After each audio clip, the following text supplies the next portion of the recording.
Hello and welcome to the Wizard and the Bruiser Show. I'm the Wizard, Holden McNeely. And I'm the Bruiser, Jake Young. Oh my God. In the studio, super producer Marcus Parks. Hello. I'm an asshole, Marcus. And you know that. So at least it's like every time I see Marcus, I'm like, hey, Marcus, I'm an asshole. Marcus goes, yes, I know. And I said, I'll probably forget to say your name up top of the show like I always do. Marcus will be like, of course you're going to. You're an asshole. And I say, I know. Today, we are talking about, honestly, this was a highly requested episode. So this is one of the first times that users really spoke out and drove us to do the research, drove us to do the work, and talk about the bearded wonder himself, Alan Moore. Literal wizard Alan Moore. Self-proclaimed magician Alan Moore, writer of some of the most sort of classic pieces of comic book incredibly influential. No, he is by sheer force of will, he became the bridge from comics past as four-color funny books to the 21st century. Yes. There would be, I dare say, there would not be a Marvel Cinematic Universe. There would not be this kind of geek culture we're talking about. He did so much to elevate this art form and make it resonate and make comic books the force that it is that pushed and influenced so many things beyond it. And the fact that he fucking hates it is all the more magical. Absolutely. He does not like superhero movies, video games, modern comics, modern books. He thinks, if you're listening to this right now and you're like, oh man, I love comics, he thinks you're a blubbering man-child. He doesn't even like The Killing Joke. No. His own awesome comic book. I mean, it's one of the rare occasions where the art definitely outshines the writing, but it doesn't matter. But still, damn it, it's a good read. That's The Killing Joke and Whatever Happened to the Man of Tomorrow. Obviously, Watchmen was an atom bomb in the comics industry. And it changed me around. I mean, I think I've talked about this now 3 or 4 fucking times since we started doing this show. But for me personally, as a young lad in college, sort of exploring sexually, taking classes on filmmaking and feminism, and also was like, I don't read comics no more, man. That's kid stuff. And then my buddies were like, hey, man, while we're not reading beat poetry to each other, maybe you should check out a little-known masterwork called The Watchmen. And I read it, and it brought me, myself, into comic books as an adult. I mean, it had the effect on me that it's had on so many, and the comic industry in general. You know, I think somebody from Time magazine Watchmen was listed as one of the 100 greatest, novels ever written. And someone there said it was like, essentially was the day comic books grew up. With The Watchmen. I was listening to interviews with Alan Moore, and he resents this is his core ethos, though, is that despite all the credit he gets for comic books growing up, he hates that all the stories were like, bang, zoom, kapow, comics grow up. By giving it an adult dressing, he believes that he just let the stunted adulthood of the 21st century blossom. Right. And so and all of his work after the fact pushed comics to their furthest edges. Lost Girls wanted to elevate pornography. Yes, I own a copy of The Lost Girls. The League of Extraordinary Gentlemen has incredibly weird twists and turns. It's always very inventive. Promethea is all about occult. From Hell is about history. And he truly loves the art form of comics and wants to push it. A lot of people say his comics are edgy. He would probably counter if after reading one of his books, you're not supposed to think, oh, that was so edgy. You're supposed to think, whoa, why is everything else so boring? And that's the best reaction. And so let's start at the beginning. Let's take it back. What created the man, the myth, the legend? Well, I'll tell you right here. Like so much cool shit, it was a shitty industrial town in northern England. Absolutely. Born on November 18th, 1953 in Northampton, a poverty-stricken area called the Boroughs within Northampton. There was a high level of illiteracy and a lack of facilities, and Alan Moore always said he loved it. He didn't know there was anything other than it. He thought it was a dandy old time. You got it, like all this, it's gray sky, smokestacks, people clocking in and out at factories where they don't even know what they make. Yes. Upside down old ladies that have the upside down disease, where they can only walk on their hands, Jake. You know, parents that had that stiff upper, that like cold, distant parents that had that stiff upper lip, keep calm, carry on, blitzkrieg. Roofers, roof people. You know, chimney sweeps. Yes, people covered in soot at a 24/7. People taking soot baths, going to the local soot batheries and getting covered for the day. Every night you'd get nothing to eat but a boiled raven. Yes. And never go to the graveyard on a Tuesday past 11 p.m. or you will be visited surely by a werewolf. Oh, also rampant alcoholism. That one's not a joke. Very much so. Definitely rampant alcoholism and probably a fair amount of pedophilia. But he was a smart kid, a bright kid. Yes, he voracious reader. Read obsessively from the age of 5. Rented books from the library, but also really liked comic strips. Started with British comic strips. He read a book called a regular magazine called The Topper, which later merged with another sort of collection of comic strips that came out regularly called the Bruiser. These books held strips named Mickey the Monkey and Tricky Dicky and Barrel the Peril and any other sort of rhyming words, and you could essentially be a paid comic book writer. In the Mindscape of Alan Moore, which is a weird pseudo documentary I watched in doing research for this, he talked about how all the British comics were very genteel and talked about family life and adorable little kids. In our Simpsons episode, we talked about how the sitcom kind of defined American culture, and these kind of like family friendly comic strips is what defined British culture for a while, and how American comic books were like way more dynamic and colorful and took place. The Flash, Detective Comics, Fantastic Four, Black Hawk. They took place in New York City, and which was as far away from Northampton as you could think in terms of possibilities and excitement, and that's what really drew him, the idea that there was this bigger world out there that filled his imagination. And then, like all good children, he did well in his tests because he was a smarty, got bumped up to a higher education level. Went to a fancy grammar school in Northampton. Tripartite education, they call it. They keep testing you and shuffling you around. Yes. Really fucks you up. They got rid of it. It was very... Thanks, Thatcher. We'll be talking about Thatcher. Oh, that fucking bitch! Christ. Iron Lady, Iron, fuck you! Margaret Thatcher is mostly bones. We will be speaking... British comic book writer in the 1980s. Every third page there was something about how awful Margaret Thatcher is. She did a number on many people. Broke up the coal union, she did, all right. All right. God, don't read any Hellblazer unless you want to read about Thatcher all the time. Well into the 90s. Well into the 90s. I mean, you remember in the movie Constantine with Keanu Reeves, he just like takes 5 minutes to just write about his member of parliament being a proper twat. So he went from the top of his class to the bottom. It was very jarring for him. He ended up disliking it. He believed that there was a covert curriculum being taught that was designed to indoctrinate children with punctuality, obedience, and the acceptance of monotony. So, okay, this is where, when I was looking up Alan Moore's life story and his works, this is where the tension, I think, is we were all that fucking pissed off kid that was like precocious and then wasn't thriving in school. Like, I feel like 90% of the listeners have that similar experience. And at a certain point, you're like, oh, no, I'm not falling behind. This system is a fucked. Like, Alan Moore has this like punk attitude, this rebellious attitude, this anarchist, like counterculture vibe that was from his childhood in the 60s and then thriving in the 70s and then being a celebrity in the 80s. Like, he has been on that path and has succeeded through it. And you can just say like, oh, he's just kind of like pissy. He's just kind of a rebel for rebel's sake. But fuck, he's Alan Moore. He's so fucking good. That's the thing. He was just too damn good of a writer, you know? I mean, and almost pretty much immediately was too damn good of a writer.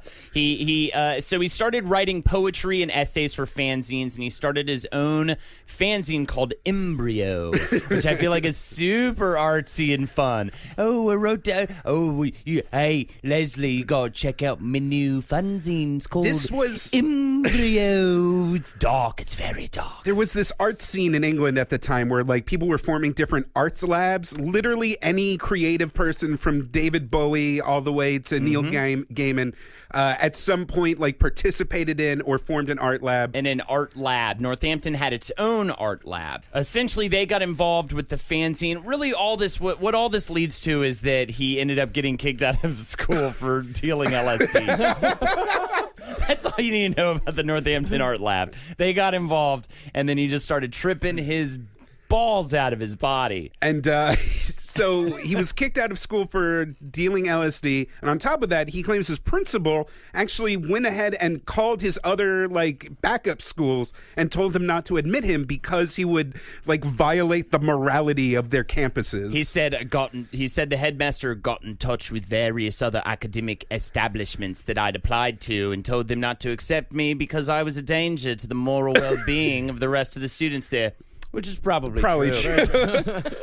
Can we smash cut to when he's working shit jobs all over England? Like, I mean, yeah, that's all kind of leads to the fact that he starts working in garbage job. Like I think it was a plumber at one point. A plumber, an office assistant. He talks about his time at a tanner, which is where they make leather. So basically, he was just elbow deep in viscera. Yes, working for shitty pay. But he did meet the what could be described as the love of his life, Phyllis Dixon, who he ended up marrying and going living into it. What?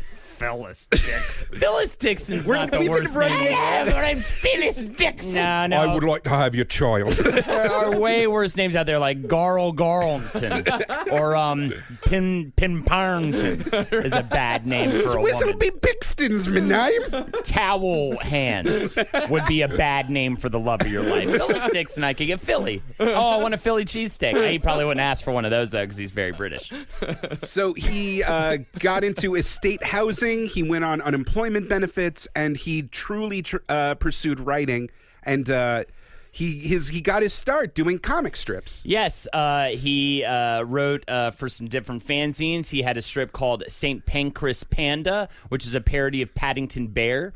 A lot of P's that I just said just then. Got his regular paid work writing a private detective strip called Roscoe Moscow for the music magazine Sounds under the pseudonym Kurt Weill, which is a play on the composer Kurt Weill. That's Kurtweil, which I'm sure also the contemporary musician Kurt Weill is probably a play on that as well. So, you know, I'm learning a lot these days is what I'm trying to say.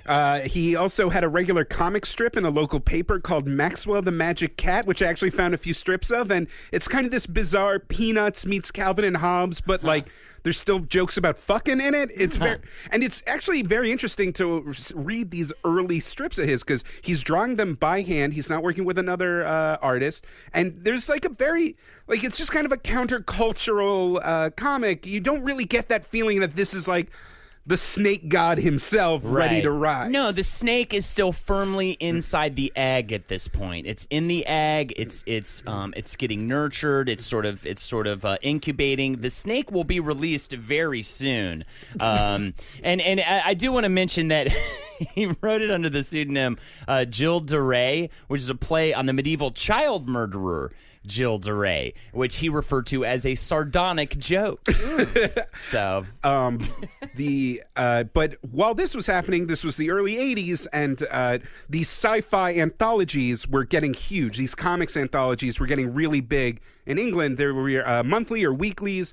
2000 AD is a very popular one that we talk about all the time. And that is going to be probably the place that he most nurtured his early career. Marvel Comics had a UK branch that was like kind of independent.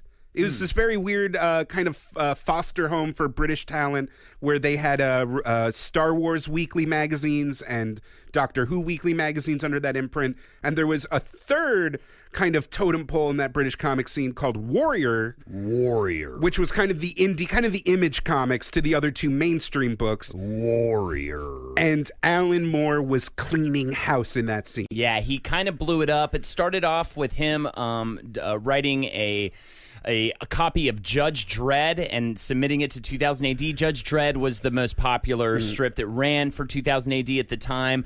The editor saw it and decided they didn't really need any more writers for Judge Dredd at the time, but the script... I mean, it has to be like Simpson spec scripts. It's just going to be like, no, you got to understand, I got the one where like, he shoots a missile at a bloke. Yeah, exactly. And then the bloke's like, you can't do this, and Judge Dredd's like, oh, fuck you, I'm a Judge Dredd. And then he gets his fucking dick sucked, man. For 8 pages he gets it.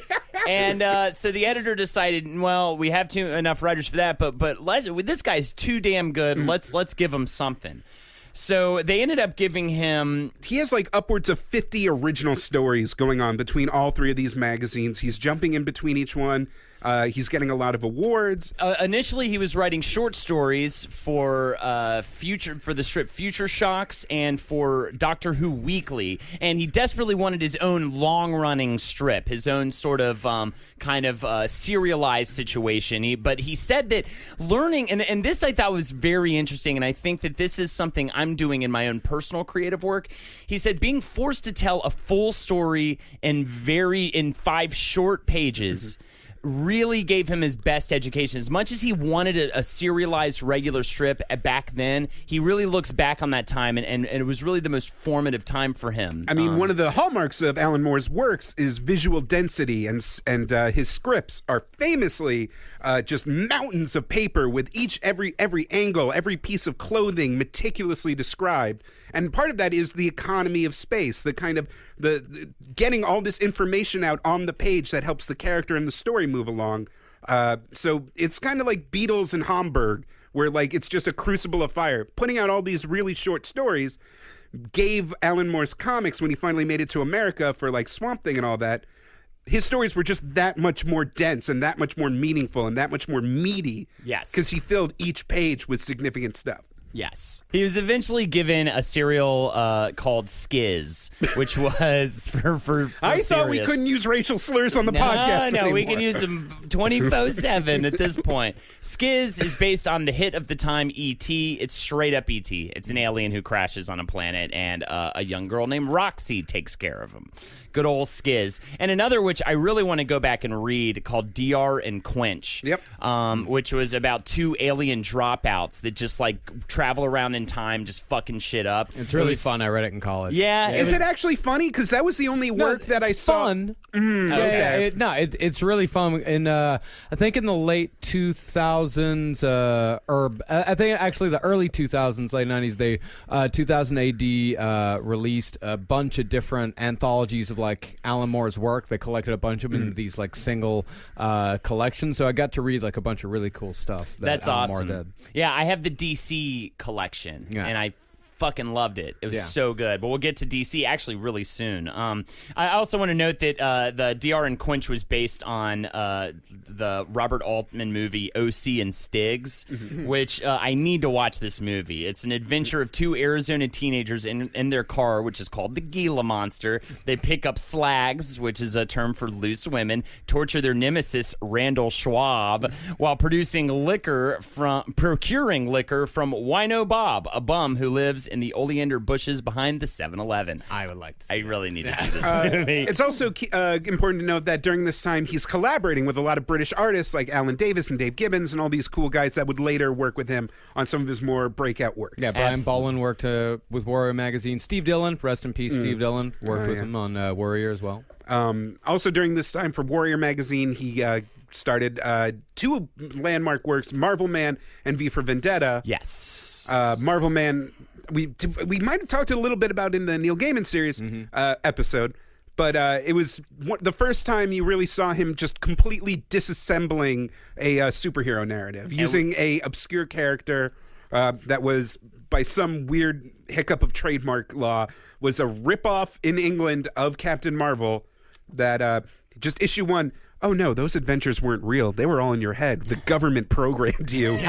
Welcome to 1982. There's a conservative government, and child rape is an issue. And that really plants the seeds for what would later be The Watchmen. That would really be the first inkling of doing that sort of thing with the superhero genre, essentially, for him.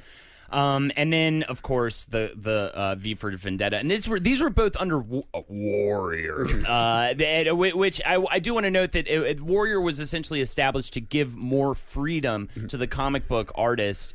And I think that that's just really amazing, because if it wasn't for Warrior, there really wouldn't be, I think, a lot of the sort of British invasion, as they termed it, for comic books that we would see not too long after this time period. It also establishes a very, very apparent trend in Alan Moore's career, which is working with a comics publisher, getting frustrated, going with a more independent, more morally run, more ethically sound, smaller publisher, and not being able to finish the series because, when you know it, giant corporations are way better at keeping a magazine afloat. Yes, absolutely. So V for Vendetta actually totally went unfinished for quite a while until DC got involved and they pushed Alan Moore to actually finish it, and then they were able to release the whole thing. So could you imagine that if you were like loving V for Vendetta, reading it as a serial situation, and then it just stops? That would make me crazy. I mean, I just wait for the hit movie starring Natalie Portman and Hugo Weaving. So, V for Vendetta, obviously set in a dystopian future, starring V, wearing the Guy Fawkes mask. Which, of course, Guy Fawkes was a member of the provincial English Catholics who planned the failed gunpowder plot of 1605, which was an attempt at the assassination of King James. You fucking cyber terrorists, learn your history. Look it up. Just Google Guy Fawkes. At least know what you're wearing on your face. I'm wearing a cool mask about Hugo Weaving throwing knives at shit. Exactly. And they think, exactly. Natalie Portman, I really want to jump her buns. Well, jump these buns, all right? Educate yourself, okay? And Holden's been hacked, and his bank account has been emptied, and there's already shit smears on his apartment door. Oh my God, I can't open my front door. They've cyber hacked it somehow. Anyways, what was I talking about? I think it's interesting to note it was based on a rejected strip that he submitted called The Doll back when he was 22. It was rejected because the editor was like, I don't think we should do a strip about a transsexual terrorist. It was always sort of going against the then Margaret Thatcher Margaret Thatcher. Conservative government.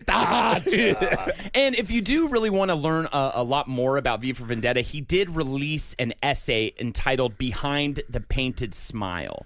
I believe that all of society's ills are the fault of the Pakistani man. And this is sort of, I want to read this list off because this is sort of more, this is what it would be like to work with Moore as an illustrator, as an artist. Moore made a list of what he wanted to bring into the plot, and he outlined it in Behind the Painted Smile. He said Orwell, Huxley, Thomas Dish, Judge Dredd, Harlan Ellison's Repent Harlequin, said the Tick-Tockman, Catman, and The Prowler in the City, At the Edge of the World by the same author, Vincent Price's Dr. Phoebes, and Theater of Blood, David Bowie, The Shadow, Night Raven, Batman, Fahrenheit 451, The Writings of the New World School of Science Fiction, Max Ernst's Paintings, Europe After the Rain, Thomas Pynchon, The Atmosphere of British Second World War Films, The Prisoner, Robin Hood, and Dick Turpin. Wait a minute, Europe After the Rain? Yeah. Was that the title of something, or is he just talking about the concept? No, Max Ernst's painting, Europe After the Rain. Okay. Here's the thing, though. Yeah, sounds about right. Let's just throw a painting in there. Yeah. just to mix things No, Moore up. has never been shy about talking about his influences. For a good part of the late 2000s, he was on a huge H.P. Lovecraft kick and got into a lot of Cthulhu stuff. Just kind of, I think, because he thought the dour cliffs of New England reminded him of his gross gray upbringing in Northampton. Right, absolutely. So V for Vendetta was great. He also wrote another series for the Warrior called the Bo Jeffries Saga. Have you guys heard of this? It's a comedy about a working class English family of vampires and werewolves. I really, really want to. That does sound nice. I really want to check that one out. So this whole time he's getting a lot of accolades in the British press, and he's getting a lot of awards, and he gets the attention of Len Wein at DC Comics. And he's kind of the first wave of, all these British authors, the British invasion of American comics in the 80s. And like all the others, he's given a failing title from a obscure character, Swamp Thing. Yes. This is his first American import. This is his first big deal, Swamp Thing. Jake, you're skipping one very important What did I thing. skip? He started a band in between this time. Oh, shit. It's called the Sinister Ducks. He did it under the pseudonym Translucia Baboon in 1983. This is his last great masterwork before he moved, over to DC Comics and hit mainstream comic books. And we have the single that they released in 1983 called March of the Sinister Ducks. Marcus, if you would. A nice little way. Ducks, ducks, quack, quack, quack, quack. But there's a poison I'd like to administer. You think they're cuddly, but I think they're sinister. Ducks, ducks, quack, quack, quack. And that's more singing and making the duck noises. What are they doing at night in the park? Ducks, ducks, quack, quack, quack, quack. What year was this? 1983. Yeah, this is about what was going on in England in 1983. We have to cover this in Cowman. Changed the course of Western culture as we knew it. Alan Moore, acclaimed genius. Unbelievable. But yes, and then he went on to make write for the Swamp Thing and change, revitalize the series. Yeah. And revitalize horror comics in America in general. Because he made it less about just spooky ooky monsters and actual things that people were concerned about, like the environment and social issues. One of his earliest stories is about a young autistic boy that back before they knew technically what autism was about, who just drew about the scary monkey demon. The scary monkey demon that came and slobbered on him all night long and ate his parents. I'm so... After they summoned him with a Ouija board. God, I love Swamp Thing. My biggest gap in my Alan Moore sort of reading, it would be Swamp Thing. I'm dying. Well, you gotta start with the Floridic Man. I am dying to the red, the green. Read all of Alan Moore's Swamp Thing. I'll start bringing them to practice for you. That'd be amazing. They're really Alan Moore's Swamp Thing. I've read it, I don't know, a dozen times. The entire run from beginning to end. It's scary as fuck. It's really, really creepy. It's amazing horror.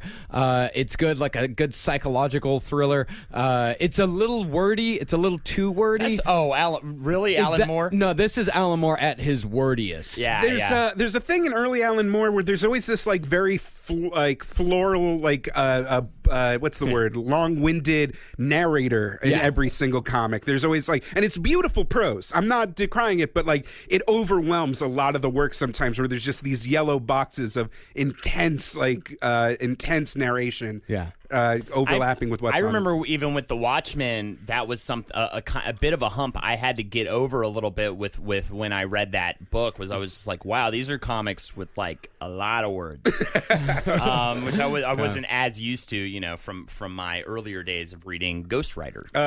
If you want a neat little intro single issue, there's an issue I've read last night when I was going through old Alan Moore comics where Superman gets all hopped up on space fungus. And literally, Swamp Thing talks him down from a bad high. I mean, literally, Superman takes in red spores from a Kryptonian fungus that is raising his heart rate and causing him to burn out and freak out. And he's like, I'm gonna fucking die, man. I'm freaking out. Fucking monsters, man. And Swamp Thing is there, and he's just like, shh, it's okay. You need to calm down. Yeah. Superman.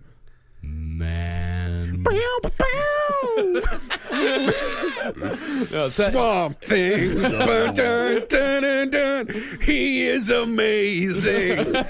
Where'd that guy come from? Oh, that was the actual theme song to the shitty Swamp Thing cartoon in the late 80s. Yeah. No shit. Yeah, check it out. You'd really like it. I wish it was that duck song. That would have been really confusing to the kids. Yeah. But really, Alan Moore's Swamp Thing, especially if you're into horror movies, horror comics, if you really dig, and also it talks about like the nature of man and what it means to like be human, and where humanity ends and the green begins. I like how consistent the artwork is throughout the run.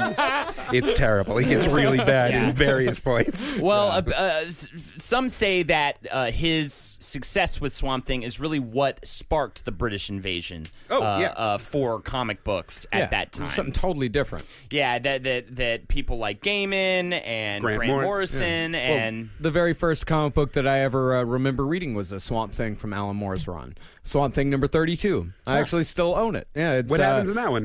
It's a standalone issue. It's the one where the little pogo creatures come down. Oh, that's a heavy first comic book. Super heavy. Yeah. It affected me in ways that are still reverberating to this day. My first comic was probably either Ghost Rider or a Punisher like throwaway. Yeah. I think there was a Sinister Six run of Spider-Man that was one of my first ones. You know, it was either Swamp Thing or an adaptation of Dino Riders that was extremely violent in its own right. I mean, the entire premise of Dino Riders is what would happen if a brontosaurus shot a missile at another brontosaurus? Yeah, but then there was this much viscera. horrific death in there as well. Like a woman got ripped apart by a Tyrannosaurus Rex. It was very inappropriate for a children's toy tie-in. PC Marcus Parks thinks not it's the mama. Did he scream that first? Did he go, not the mama? different dinosaur franchise. Oh, is it different? Yeah, but most of it was all dinosaur. But the Alan Moore Swamp Thing, it was a fantastic man. That changed my entire life. And I've been reading comic books ever. Like, started with that, and I have not stopped reading comics since I was 5 years old. That's awesome. Yeah. And, you know, the success of that also for the man himself led to them trusting him with a bit more of a high-profile comic book frontman. They gave him Superman to play around with, to diddle with, if you will, to fiddle around. Fiddling all about, fiddling all about, fiddle about. I got that reference. Marcus and I like to sing that song sometimes. We sing it in practice. It's very weird. I don't know why we do it. All right, so he did two amazing runs for Superman. A story called "For the Man Who Has Everything," which was the basis of an incredible episode of Justice League Unlimited. It's pretty much shot for shot. Like I remember. All they did was remove Robin. Yeah. For it, I believe, and just give Robin's lines to Wonder Woman, and that was pretty much it. And Batman, Batman's gift is just money in the episode. It was just throw money, just have him throw money at him in the episode. So yeah, do you want to explain? Maybe you could explain better than me what that one story is about. For the Man Who Has Everything is a really concise, beautiful story about with art by Dave Gibbons. It's Superman is found in the Fortress of Solitude, catatonic with an alien plant just embedded in his chest. And it's his birthday.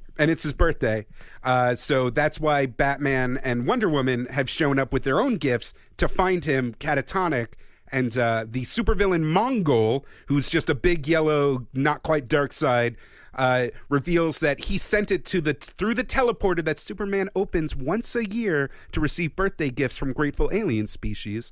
And while he's trapped by the plant, he's being force-fed a hallucination of his wildest dream. For the Superman, what does the man who is a god want? And all he wants is just a simple family life on Krypton. So, just based on that description of a story, and you think about especially comic books back then. He's arguing with his dad. He's taking care of his kids. His mother-in-law is pestering him. That's such an inventive, original concept for a Superman, where normally it's literally just bad guy shows up, fucks shit up, superhero comes in, fixes the mess. But he was know? also smart with that because it wasn't just Superman hanging around on Krypton. Batman and Wonder Woman are also fighting Mongol during all this. Like, it keeps cutting back to the Mongol fight. Mongol, badass superhero villain. He later destroyed Coast City, which is Green Lantern's hometown. Oh, and one of the most chilling parts is the end of the story where Mongol has his own fantasies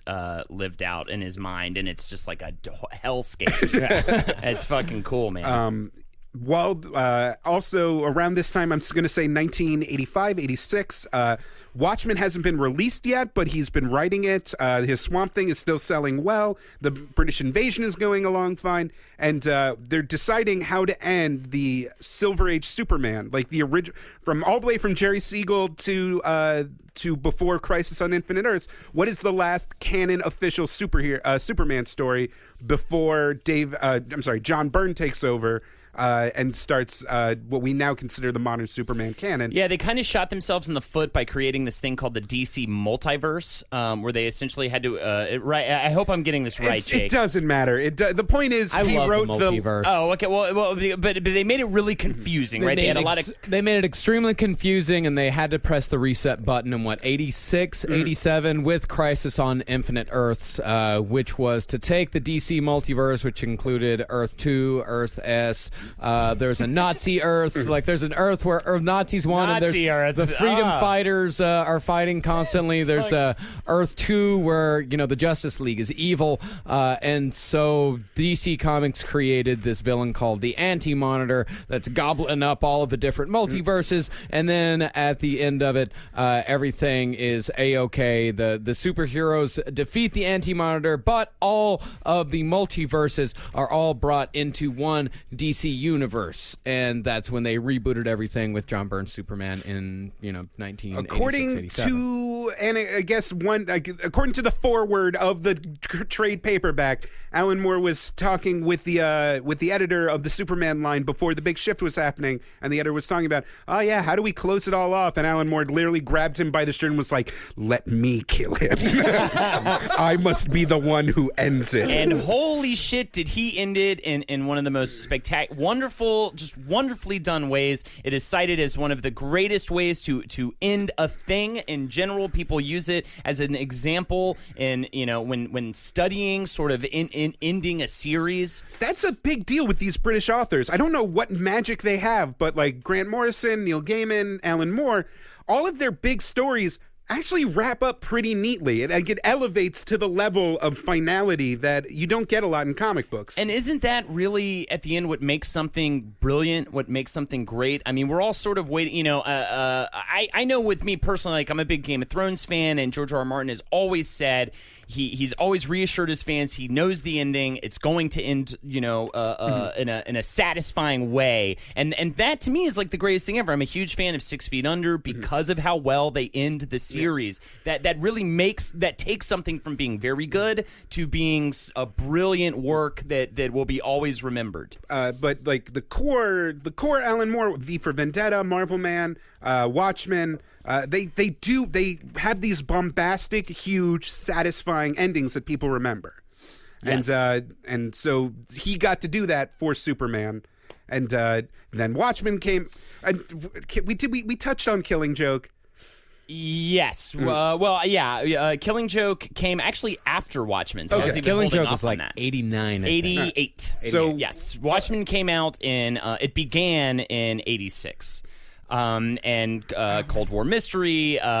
Mainly what he wanted to do, I kind of love this little origin here. DC acquired a line of characters from Charlton Comics. Moore wanted to use them to shock readers by having one killed off and then have it kind of reveal the fucked up underbelly of these like very revered known comic book characters. It's kind of like taking a group of characters that you know really well, like let's take X-Men, something like that, and say like, oh, one day, Cyclops is found dead, and it really turns out that he was like this dirtbag that was like a shithead to women and just like a gross human being, but nobody knew that because all we knew was the sort of sparkling side of Cyclops. This was a bad example because after Watchmen, they totally did that to Professor Xavier like 8 different times. That's funny. Well, there you go. I mean, that's the kind of the inspiration that it had. Now, what happened was DC rejected the idea. They loved the story, but they said, they didn't want all of the characters that they just acquired to turn up either dead or dysfunctional. But what if Blue Beetle just like fucked a Vietnamese girl in the asshole? Alan Moore, I love your style.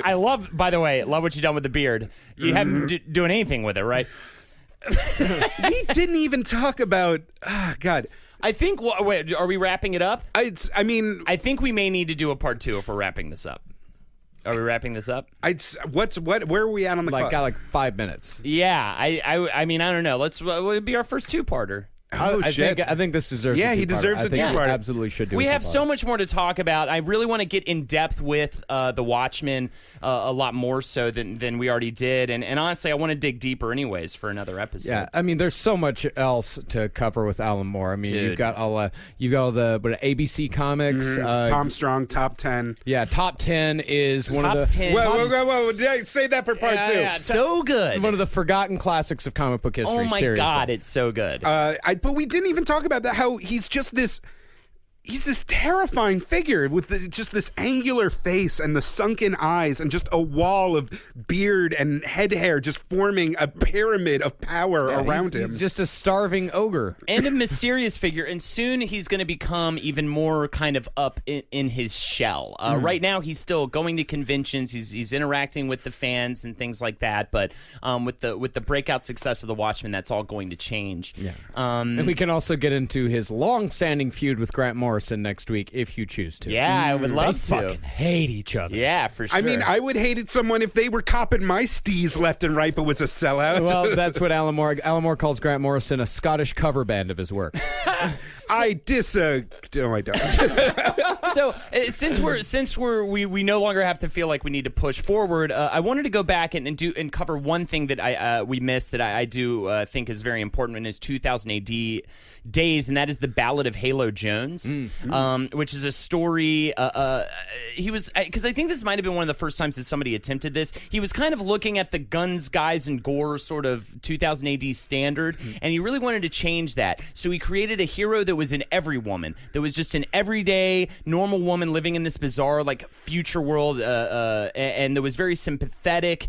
And the tone of the strips went from comic to poignant, and it just goes to show how he was always trying to flip everything on its head. Also, he's one of the staunchest advocates for something that I truly believe, that the art form of comics is amazingly versatile and amazingly powerful, and more importantly, can be produced by very few people. You can write like a huge novel by yourself, but you can't make a blockbuster movie by yourself. You can't do a lot of things, but the image you have in your head, like the actual soul of creativity that you want to put out into the world, can be adapted into a comic book so easily and so almost perfectly that people kind of waste it a lot of times. And Alan Moore was always exploring what you can do with just images and words on a page.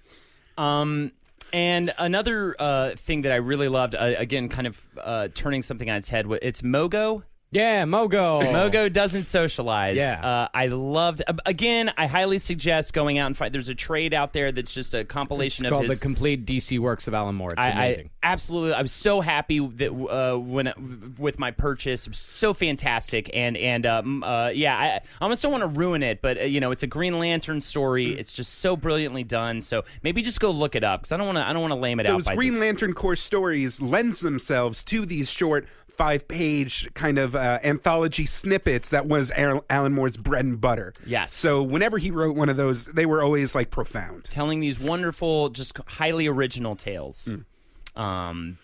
from the magician himself. So there you go. There you have it. That's Part one of an impromptu 2-part series. Happens all the time. I honestly was going to ask. I was doing research earlier, and I was just like, I can't. There's no way we can talk about all these things because From Hell was like a life-changing experience for me, and I know we'll get into that. I lost my virginity in the first row of the League of Extraordinary Gentlemen movie. Well, that's a different situation. Right? That's because the movie was so bad, and his relationship with the films. I know. I didn't read. Oh, I'm sorry. The audience was so bored and disgusted that we formed an impromptu pedophilic orgy. Filthy orgy. I didn't even read League for the longest time just because of how bad the movies were. We can talk about all of that stuff. Oh my God, how good League the comic is, and sort of where he's at now because he's still alive and kicking. And bang zoom, comic book fans! Looks like you'll have to tune in. Same Wizard and the Bruiser time. Same Wizard and the Bruiser channel. I've been the Wizard, Holden McNeely. And I've been the Bruiser, Jake Young. Go to Facebook, go to the Wizard and the Bruiser fan page. There's always a lot of cool discussions there. You can follow me on Twitter at BestJakeYoung. Hey, catch me on Twitch, Holdenators Ho. And I just want to thank everybody out there for really showing some support. We made it within the top 100 of the comedy podcast recently. Yeah. You know, it's bumping around. And definitely not because we were plugged by our producer on his top 5 podcast. But that's huge. That means people heard that and went out and listened and rated and reviewed, and it means a lot to us. Yeah, and everybody rate and review. It always helps. It absolutely helps. Oh, and now that it's gone fully public, check out, download, if you have an iPhone, download the app Hype. I do a nightly show during the week called The Game Guru Show where I talk about all things video games. So, download the app today and subscribe. I'm on there just straight up as Holden.